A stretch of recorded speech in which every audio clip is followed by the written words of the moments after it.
हाँ गलती हो गई, मैं आर्मी वाले से प्यार करी, दोनों को सजा मिलनी चाहिए, दोनों को जेल में बंद किया जाए, हमको भी और सूर्यकांत को। मैं यही मांग कर रही हूँ सरकार से, अब मैं कुछ नहीं करूंगी। अनशन उठे कि एक धंधा वाली, एक ऐसी वैसी, आप लोग क्या बोलोगे? या बहन आप लोग बताइए, तुम्हें जब तुम धंधा वाली नहीं हो, हजार हजार में क्या हम लोग अपना जिस्म बेचते हैं? कानपुर वाली तुम लोग भी बताइए। हाँ, और ये मेरे सूर्यकांत के साथ गई थी थिएटर देखने, तो ये बोल रही है अपर्णा मैडम की थिएटर से नंबर लिया, ये भी थिएटर गई थी। ये अपर्णा मैडम है, ये शायद धंधा से होके आई है सर, मुझे धंधा के बारे में बिल्कुल ही नहीं पता है। Shanti Kashyap Kanpur centre railway station पर एक ट्रेन में सवार होती हैं और सवार होने के बाद एक फौजी से मुलाकात होता है, फौजी के साथ प्रेम प्रसंग होता है। धीरे धीरे प्रेम प्रसंग इतना बढ़ जाता है कि शादी में तब्दील हो जाता है। साथ में एक दूसरे के साथ संबंध कई बार बनते हैं, बहुत सारे बातें होते हैं। फिर उसके बाद शांति कश्यप आखिर क्यों नारायणी शक्ति फाउंडेशन में पहुंच जाती हैं, सारे चीजों को लेकर इनसे ही जानेंगे कि आखिर क्यों नारायणी शक्ति फाउंडेशन के पास आना पड़ा। शांति कश्यप तो ट्रेन में सवार हुई, फौजी से प्रेम भी की, फौजी से शादी भी हुआ, फौजी के साथ कई बार संबंध भी बने। अब आखिर क्यों शांति कश्यप को नारायणी शक्ति फाउंडेशन का सहारा लेना पड़ा? सबसे पहले स्वागत है, कैसी हैं? स्वागत है सब लोगों को, जितने भी श्रोता बंदा है और मेरा मदद करते हैं, सबको हाथ जोड़ के प्रणाम है। यहाँ से कानपुर से बिहार में जितने भी, सबको प्रणाम है हमारा। बिल्कुल। शांति जी, आपका लव अफेयर सोशल मीडिया पर बहुत तेजी से वायरल हो रहा है और बहुत सारे आरोप आप पर लग रहे हैं कि आप एक डांसर थी, ऑर्केस्ट्रा में डांस करने वाली, शादी कर लेती हैं फौजी से, आपके पहले कई हस्बैंड हैं, ये सोशल मीडिया पे चल रहा है। हम चाहेंगे हमारे दर्शकों को थोड़ा सा विस्तार से बताइए कि आपका ये लव स्टोरी शुरुआत कैसे हुआ था और ये जो सवाल घूम रहे हैं आखिर क्यों घूम रहे हैं? कि जैसे कि आप शायद पहली बार आए हो, तो हम आपको बता रहे हैं कि जैसे हम कानपुर सेंटर से चढ़े और ये जम्मू जा रहे थे, तो हम दोनों ऐसे सीट में बैठे थे और मेरी सहेली थी, तो हंसी मजाक हो रहा था, उसी के दौरान नंबर लेना देना हो गया। फिर सर उसके बाद 6 महीना तक बात करे, 6 महीना बाद बोले मुझे मिलना है, तो सर फिर हम मिल के हमारा रिलेशनशिप बना, जैसे पति पत्नी का होता है। फिर 4 महीना, फिर हम 6 दिन अपनी दीदी के यहाँ रहे, फिर उसके बाद चले गए, मैं भी चली गई। फिर जब आए दोबारा नोएडा में, फिर हमने शादी करी और मेरे पास रहे। मैंने बोला घर जाओ, घर नहीं जाते थे, मेरे पास ही रहते थे सर। फिर इसके बाद जहानाबाद आए, वहाँ रूम लेके रखा सर। फिर मुझे ससुराल चले गए, लिखा पढ़ी हुआ हमारा थाना से, लेकिन मुझे मेरा मोबाइल रख दिया सर, मेरा रिसेक्ट करवा दिया, पूरा वीडियो पूरा जो कुछ था, लेकिन इनको नहीं पता था कि मैं दूसरी जगह भी रख सकती हूँ। ठीक है, मेरा सब रिसेक्ट करवा दिया घर वालों ने मिलके, और इनकी शादी करवा दी गई 22 मई को, और 12 मई को हमें निकाल दिया गया सर। अच्छा शांति जी, आप पर आरोप है कि आप पहले से 2 शादी कर चुकी हैं, 3 शादी कर चुकी हैं। सोशल मीडिया पर कुछ फोटो भी वायरल हो रहे हैं। हाँ। तो आपने पहले कितने शादी किए हैं? सर अब तो यही बता सकती है, जो अर्पणा मैडम है, जो तिकारी की है, ये मुझे सर बहुत परेशान कर रही है, और मैं इसीलिए आई हूँ। शायद अगर मैं चुप बैठती तो मेरा पब्लिक कैसे जानता कि इसका 3 शादी हुआ कि 6 हुआ। तो जैसे कि एक मेरा भाई सगा है और एक चाचा का लड़का है, ठीक है, चाचा दादा। तो मैं ये कह रही हूँ कि मेरा पहले जो एक पति था सर, ठीक, तो मैंने तो बता दिया था पब्लिक को, था मतलब डिवोर्स हो गया सर, है ना। अब मेरी जिंदगी थी, हम बाहर रहते थे 6 साल से सर, मेरी जिंदगी में सूर्यकांत आए आर्मी के, तो सर मैंने उनसे प्यार हुआ, मतलब यही बातचीत हुआ, ऐसे ही संपर्क हुए। फिर उसके बाद सर हमें घर पे रखा गया, घर रखने के बाद हमें धोखा दे दिया गया। अच्छा, सूर्यकांत जी से कब शादी हुआ था आपका? 22 को हुआ था, 17 10 को। 22 मतलब 22 तारीख को 17 अगस्त। हाँ, तो ये जैसे अपर्णा मैडम है, ये मेरा सगा भाई है, इसको पति बना रही है मेरा। ये कितना हद तक गिर सकती है मैं नहीं जब मतलब एक तो रकम रकम का रिकॉर्डिंग, एक तो जो बोलती है कि जैसे 12 लाख मांग रही सरता मैडम, 6 लाख मैं बोलती हूँ अगर मांगा तो रिकॉर्डिंग धरिए।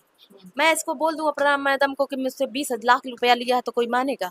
ऐसे मैं भी नहीं मानती। अगर प्रूफ है तो रखिए, प्रूफ है तो रखिए, फालतू में बदनाम मत करिए, उसमें कुछ रखा नहीं है, ठीक।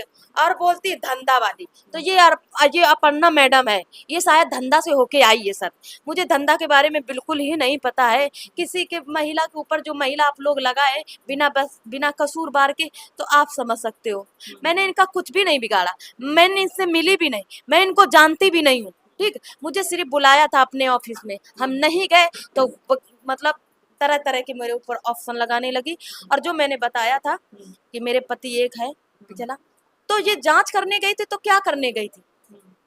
2 पति कहाँ छोड़ दिया? 3 पति पिछला था, तो 2 मेरा पति कहाँ छोड़ दिया भाई? उसको भी तो लाइए साथ में। तो यही है कि जो मेरा पहला था वो सबको देखो पता हो गया, ये झूठ पे झूठ बोलती जा रही हैं। और मेरा पति बोलता है कि मैंने इंस्टाग्राम से फोटो नंबर लिया, और ये मेरे सूर्यकांत के साथ गई थी थिएटर देखने, तो ये बोल रही है अपर्णा मैडम की थिएटर से नंबर लिया। ये भी थिएटर गई थी, हाँ वो भी थिएटर में गई? वो भी थिएटर में गई थी। वो बोल रही है कि नंबर लिया, इसी के सामने नंबर थिएटर लिया। क्या करने गई? नंबर मैंने लिया है, वो सवाल का जवाब है, सबूत है ये। जब उन्होंने मेरे को नंबर लिया या दिया, वो अपर्णा मैडम वहीं पे थी, ये भी थिएटर गई थी मेरे आदमी के साथ में मतलब सर। वो देखी आपको नंबर देते हाँ, थे? वो पक्का प्रूफ है सर। अच्छा, तब वो ना। जो प्रूफ बता रही है। हाँ, ये खुद इतनी औरत, ये नकटिया है ना, अब हम तुमको बता नहीं सकते सर।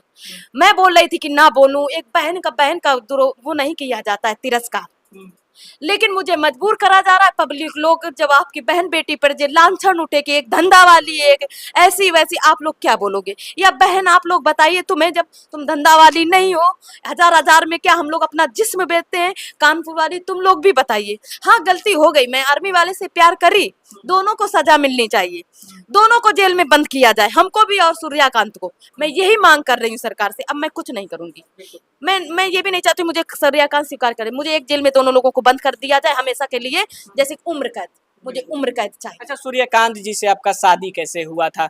कैसे आप शादी किए थे? क्या कोर्ट मैरिज किए थे, या फिर आप मंदिर में शादी किए थे, या थाना में शादी किए थे? थाना मैरिज हुआ है मेरा। थाना मैरिज हुआ है? हाँ। तो उसका कुछ प्रूफ रखे हाँ होंगे सर, ना? कागज रख, मेरे पास कागज प्रूफ है मेरे पास पूरा, 2-3 मैंने भी लिख के दिया था कि मुझे भी कोई शिकवा गिला नहीं है, और आप देख सकते हो, आप पढ़ लेना, लेकिन डालना नहीं डालेंगे, कोर्ट वाले ने मना किया, ठीक है। अच्छा, और उसके बाद पूरा लिखा पढ़िए, सब सबूत है उनके साथ। हाँ, तो यही है कि जैसे कि सिंदूर भरते हुए फोटो, तो सर वो तो हमारा रिसेक्ट करवा दिया गया था, गला काट दिया गया था घर पे, मेरा मोबाइल तो रिसेक्ट। और भी है, और भी तो प्रूफ हो सकता है कुछ, जैसे कि मैं, कोई बोलता है कि हम रहे नहीं रिलेशनशिप में, तो ये फिर दूसरा बंदा होगा जो हमारे साथ। रिलेशनशिप क्या शादी से पहले आप एक दूसरे के साथ बेड शेयर किए? हाँ, एक बार बेड शेयर किए? हाँ। मतलब जो बेड शेयर किए शादी से पहले, ये ठीक सब चीज है? ठीक नहीं, गलत है, लेकिन मेरे अनुसार मैंने देखो जो गलती करी, मैं भुगत तो रही हूँ सर, दिख तो रहा, सबको दिख रहा है। और मैं सबसे कहती हूँ, मैंने गलती करी, मैं कान पे पकड़ रही हूँ की है गलती। आप लोग जो बोलो मैं करने के लिए तैयार, लेकिन वो भी तो छोटा बच्चा नहीं था। मैं उनसे जम्मू तो मिलने नहीं गई, मैं उनसे बिहार मिलने तो नहीं गई, मैं उनके घर पे तो मिलने नहीं गई, मुझे वही तो लाया। कहाँ मिलन होता था आप दोनों का एक साथ? नोएडा में हम रूम लेके रहते थे ना, हम जॉब करते थे, तो बाबू वहीं पे आते थे। अच्छा, बाबू आपके वहीं आते थे? हाँ, वहीं नोएडा में? हाँ, नोएडा में आप क्या करती थी? मैं जॉब करती थी, घड़ी बनता डिवाइस, जटटाउन कंपनी में मैं काम करती थी, और एक बार कांच की कंपनी थी, उसमें भी काम कर चुके हैं। लेकिन आपको तो बताया जाता है कि आप थिएटर में डांस करती हैं, बार डांसर है, अनेक तरीका का आप पर आरोप लग रहा है। आप बता रही है कि घड़ी बनाने वाला फैक्ट्री में आप काम करती हैं। मैं यही कहती हूँ कि एक बार जांच बैठवा ले, मेरे नोएडा में पता लगा जाए मैं कैसी लड़की थी। मैं राजी हूँ, मैं सरकार से भी बोलती हूँ, अगर सरकार, मैं शुरू से डांसर हूँ, मैं अगर दोबारा कभी थिएटर गई हूँ तो मुझे कुल मिला के मुझे कुछ भी सजा, मुझे सब मंजूर है। लेकिन मैं पहली बार गई, सूर्यकांत ने मेरे को भेजा। सूर्यकांत ने कैसे भेजा आपको थिएटर में? क्योंकि इन्होंने मना नहीं किया। जब तीसरे दिन फोन आया ना, मैंने बोला बाबू ये थिएटर में बताया ना 200-300 लड़कियां हैं और एक काजल वायरल है, मैंने सब बताया उनको। इन्होंने मना नहीं किया, इन्होंने ये बोला, कहते हैं कि जो लड़कियां पढ़ती हैं ना वो भी तो काम करती हैं उसमें, पागल हो क्या? कुछ गलत काम होता, काम होता है। वो बंदा सही है, वो अब भी मेरे इसमें है भी रिकॉर्डिंग, बोले काम होता, कोई गलत काम नहीं होता। तो आपको ये जुनून कैसे चढ़ा कि हम भी थिएटर में जाएंगे, डांस करेंगे? मेरी सहेली सपना थी ना, वो हमें लिवा के गई थी, वही लेकर चली गई? हाँ, उन्हीं के बहकावे में बनारस की थी। हाँ, बनारस की थी। मेरे पास 1 रुपया नहीं था, खाने को नहीं था, और मेरे मेरे ऊपर रजाई भी नहीं था, साल ओढ़ के गुजारा करते थे। पटना स्टेशन 3 लेकिन दिन एक फौजी की वाइफ थी, तो फिर ऐसा बात क्यों बोल रहे हैं, जबकि आप बोल रहे हैं कि आपका मैं नहीं बाबू से बोलना बातचीत चाहती हो रहा है। मैं नहीं बोलना चाहती थी। बाबू ने ही वो जो पर्सनल वीडियो दिया था ना, वो वही ने वायरल किया। मैं उनका नाम नहीं जोड़ना चाहती थी गंदे शब्द में। जब वो जुड़वा लिए तो हम क्या करें बताओ। अच्छा, जो ये वीडियो आप उनको भेजे वही वायरल किया? वह किए, वही उन्होंने किया है। मैं उनका नाम अच्छा आप देख लेना, पहले वीडियो में मैंने कभी उनका नाम नहीं जोड़ा है, क्योंकि वो एक इंसान देशभक्त है, और देशभक्त के साथ ऐसा गंदा वो शब्द जोड़ दोगे तो फिर उसका तो नाक कट जाएगा। लेकिन एक सवाल है, आप भी तो कहीं देशभक्त का नाम आप सोशल मीडिया पर उछाल रही हैं, या फिर सोशल मीडिया पर बदनाम कर रही हैं। मैं नहीं करूंगी तो न्याय नहीं मिलेगा।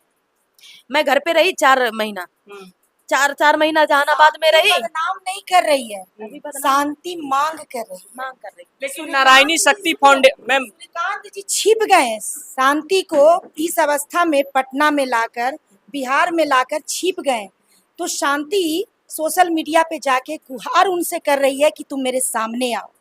और संस्था में इसलिए आवेदन दी है कि ताकि सूर्यकांत जी को सामने लाया जाए और इसके प्रश्नों का वो जवाब दे कि उन्होंने इसको धोखा क्यों दिया। तो इनका प्रश्न और इनका सारा आरोप सूर्यकांत जी के साथ था, न कि किसी और से था। फालतू के कुछ लोग पढ़ के और इनके और सूर्यकांत जी के रिश्ते को धूमिल कर रहे हैं, इन लोगों के नाम को और ज्यादा बदनाम कर रहे हैं, क्योंकि 2 का मामला है। आपका काम है दोनों को मिला देना, न कि दोनों के नामों को बदनाम कर देना। तो सबसे बड़ी बात है कि शांति तो एक छोटा सा प्रस्ताव लेके आई, लेकिन इसको इतना क्रिएट कर दिया जा रहा है, इतना क्रिएट किया जा रहा है कि बार बार शांति को मजबूर किया जा रहा है सोशल मीडिया पे आके अपना बयान देने के लिए।